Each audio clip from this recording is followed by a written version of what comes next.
morning. Today I am going to speak about importance of giving water to birds. Giving water to birds is the real service. This is called compassion. We all know that it is so hot at summer season. No life can exist without water.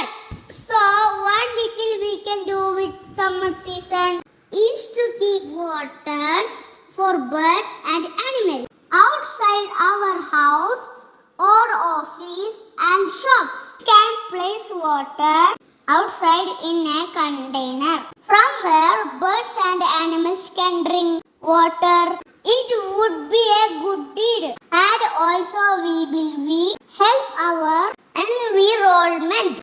So let's take a pledge to put water bowl at